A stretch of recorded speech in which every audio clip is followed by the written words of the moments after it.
Hey there, viewers. It's Luis Miguel with the New American. We're here at CPAC, and we're talking with Trent England, who is the producer of the film Safeguard, an Electoral College Story. It's a phenomenal, brilliant film. I watched it last night. Thank you for hosting that for us here at CPAC. Thank you. Now, what strikes me as fascinating about this is it goes into not only the history, but the philosophical, political justification, so to speak, for which the founders created the Electoral College in the first place. It's a multifaceted story. Now, I guess just to begin with, could you tell us a little bit about why you decided to make this film? Why did you feel it was so relevant in today's America to make a film communicating to viewers the story and nature of the Electoral College? Yeah, there's an effort to get rid of the Electoral College. On the one hand, there are a lot of just sort of public attacks. You've got AOC out there tweeting about how the Electoral College is awful and ridiculous, and then you have this really well-funded campaign called the National Popular Vote Interstate Compact. And as we fought against those things, we realized that if we don't want to be fighting a sort of a rear guard action as our country declines, we really have to educate people. And so the film Safeguard is about telling that story. And like you say, it's interesting, it's multifaceted. The comment that we've continually gotten from people is, there's just so much I don't know about this history that really helps them understand why these things matter. And I've had people who thought they were dead set against the Electoral College. They watch the film and they walk away at least humbled, which humility is the beginning of knowledge, right? It's the beginning of learning. So that's our goal. Excellent. Now, one thing that's really struck me about the film is the fact that, even though we're here at CPAC, we have a very strong conservative audience, but the film wasn't really partisan. Actually, it had elements that I felt appealed to Democrats, some that appealed to Republicans. It was simply hitting the nature, the importance of the Electoral College head on. Now, I guess a lot of the movement right now against the Electoral College tends to come from the left. What are some of the arguments that you would use to defend the Electoral College that you feel would appeal to people who are more of a left-wing persuasion? Yeah, that's a great question, and we really do try to do that in the film. The visuals are very balanced. We've got lots of shots of Obama and of Donald Trump and of George W. Bush and presidents all through the ages.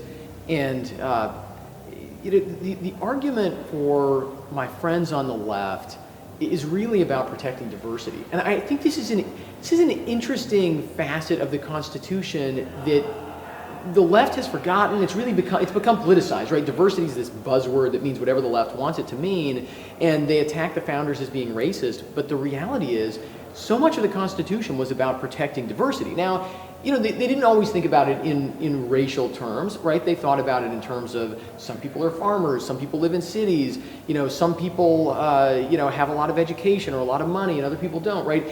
But the founders did think about the fact that we were already really a very diverse nation, even in 1787, 1788, right?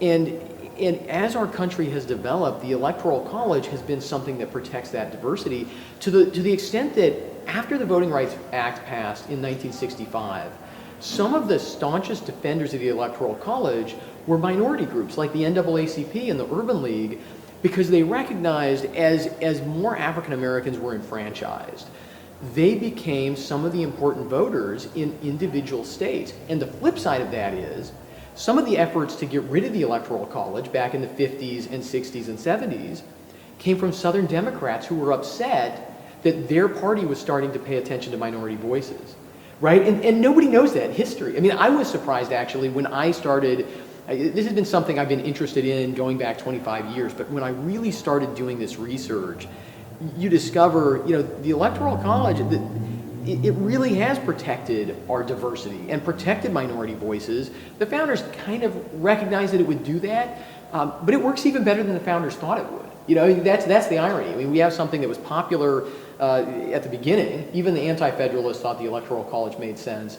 And and over time, as we've kind of forgotten how it works and what it does, people miss the fact that this part of the Constitution works really, really well.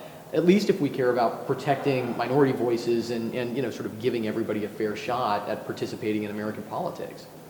Well said, my Thanks. friend. And also, I thought that the film did a very good job of dismantling one of the common left-wing arguments against the Electoral College, which is that it was created in order to enshrine the institution of slavery, protect white supremacy. I thought you guys did a great job of explaining the argument against that, dispelling it. Can you please speak a little bit to that? Yeah, absolutely. I mean, you know, the left has become a little bit, I think, cartoonish in how they talk about the American founding, right? I mean, on the one hand, you know, they love freedom of speech, except when they don't, of course, but, you know, they hate the Second Amendment, they love other parts of the Bill of Rights, and basically, any part of the Constitution they don't like, they say it must be about slavery and white supremacy. And all the other parts of the Constitution that they do occasionally like, they just, I guess, forget that, the fact is, right, slavery was a reality. And you know, white supremacy is something that became much more prevalent in the 1840s and 1850s. I think people really take that and apply it back to the founding in a really ahistorical way, because the politics of race in America really wasn't, you know, for example, the American Army under George Washington was the most racially integrated army until the Korean War. Right? People forget that fact, right? I mean, you know, anyhow, which is all to say that it wasn't about race and it wasn't about slavery. It was about protecting particularly small states. There were small states in the north, small states in the south. The biggest state was Virginia, which of course is a southern state with you know, slavery very entrenched there. The second biggest state was New York. In the north, still had a lot of slaves in New York at the time. But obviously, you know, much less enmeshed in the economy. I mean, you look back to the politics, the creation of the Electoral College, and it just wasn't about slavery.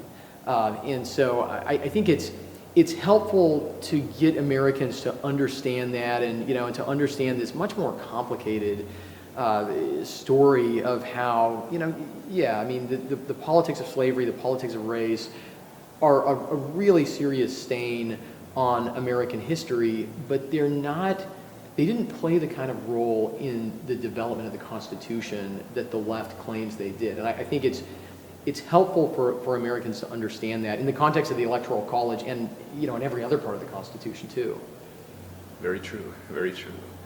Now, I thought that another very, very important part of the film, which is really significant and relevant considering what we've seen in the last few months, concerns about election integrity, electoral fraud, is that your documentary really discussed how the Electoral College protects against, first, the influence of money in politics, and also how it protects against vote fraud. Can you please tell us a little bit about those two subjects as they relate to the Electoral College? Yeah, absolutely. You know, money in politics is one area where I've found even those who don't like the Electoral College will usually grudgingly admit that if you had a national popular vote for president, it would just be more expensive, right? You'd probably get more money in politics because a Michael Bloomberg would stand a much better shot in a direct popular election, especially if you had more candidates enter the race, and so you could win maybe with 30% or maybe even with 25% of the vote. So, you know, I think you would see a lot more money flow in. The political map would not be about states anymore.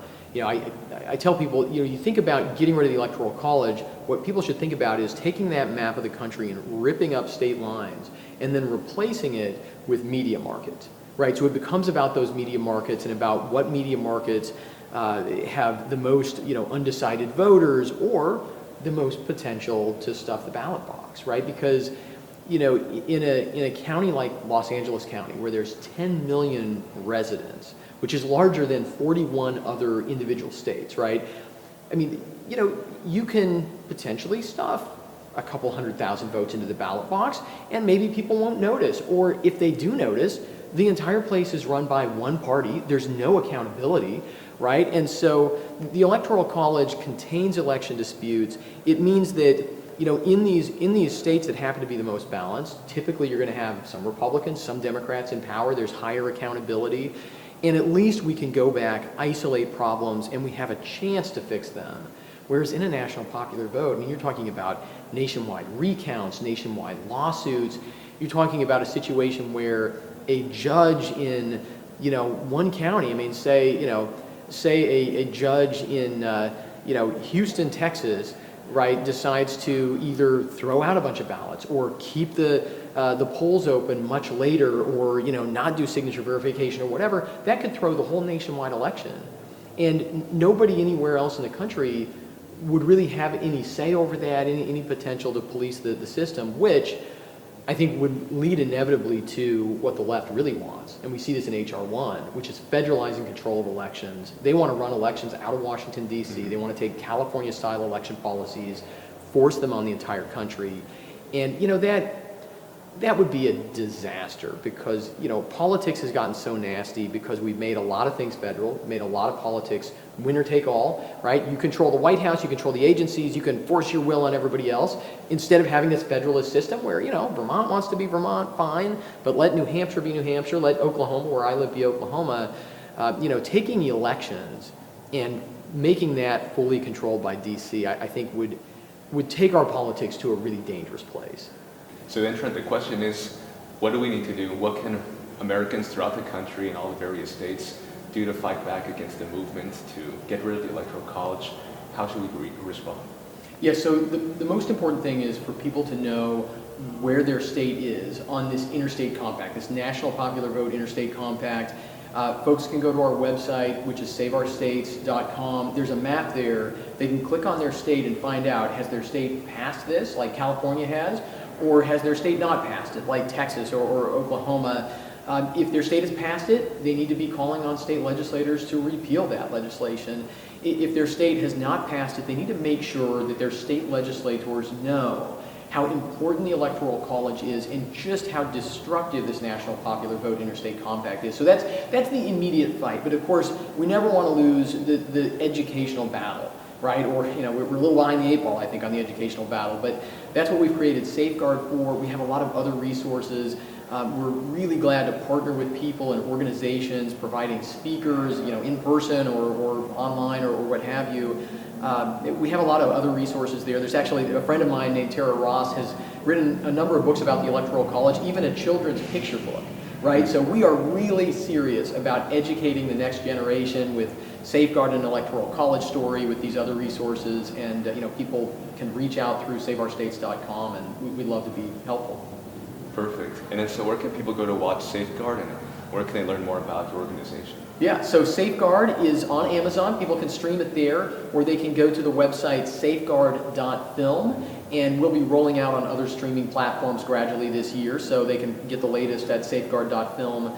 And to connect with Save Our States, it's SaveOurStates.com, or they can find us on Facebook or Twitter or Parler, and we'll be coming to some other social media platforms pretty quickly, since you can't necessarily trust some of the old-fashioned ones like Facebook. So, isn't that funny? We live in a world where where all this changes so fast. But no, we're out there as many places as we can be to help partner with people to educate Americans. Absolutely. Well, Trent England, thank you very much for your time. We're here at CPAC. Thank you for watching The New American.